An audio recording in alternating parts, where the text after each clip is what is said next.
you know how the custom of men opening doors for women began? It began because in the past, a good solid door was made of hardwood, which was both big and heavy. So when a man opened a door for a woman, it was a very practical thing, not an act of chivalry. Over time, doors have become much lighter, and now it's simple courtesy and only mildly practical. When I was growing up, women had a reputation as bad drivers. Today, that reputation is nowhere as bad. One thing that has changed in cars is that today, cars have power steering. Back then, they did not, and the only way to steer a car was by using your arm muscles. I had the experience of driving an older car without power steering for a few months, and without any other exercise but driving, I built up my arm muscles. That's how much effort was required. I mention these things because we often forget that technology has changed the relationship between the sexes. Men were once, not that long ago, needed because they were bigger and stronger. The world was not designed to be easy like it is today. Men were tougher and more masculine because that was required by society. Even simple things like driving a car built muscles. These changes in technology have had an enormous effect upon the sexes. Things that once defined each sex, that gave each unique powers and tasks, have now been reduced so that we still mentally want these things, but we no longer need them, strictly speaking. By that I mean that we still want these things because we need them, but we can now pretend that we do not. One of these things is men as the provider. We're constantly told that women don't need a man, that she can and should be independent, that she should never be in a position whereby she is dependent upon a man, which leaves us with a problem, and that problem is human nature. Humans, like other creatures with sex, have different roles for each sex to fulfill.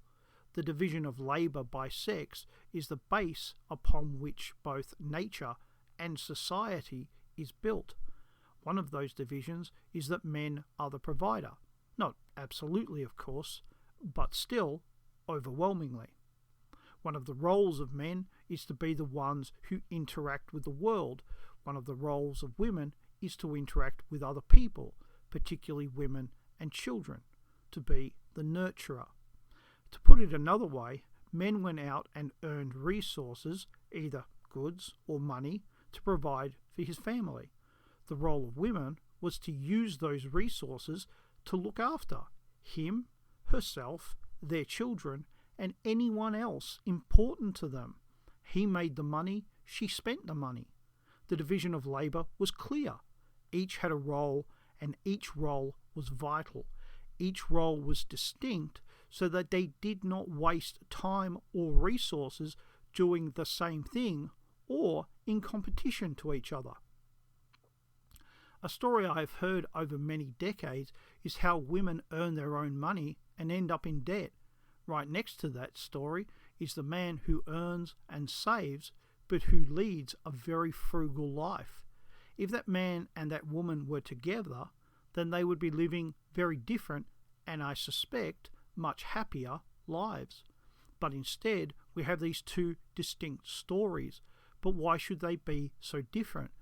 Because they are, without realizing, living out their role, the one nature set out for them, that he should be the provider and that she should be the nurturer.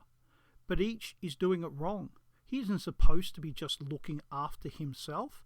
She still needs to nurture, but instead of doing it for her man and her children, she does it for herself or her fur babies or for society at large, none of which leaves her happy, as it's like scratching an insatiable itch. But what she's doing is not natural. It's an imitation of what nature desires. The sad reality of independence is that it is a lie, something entirely unnatural.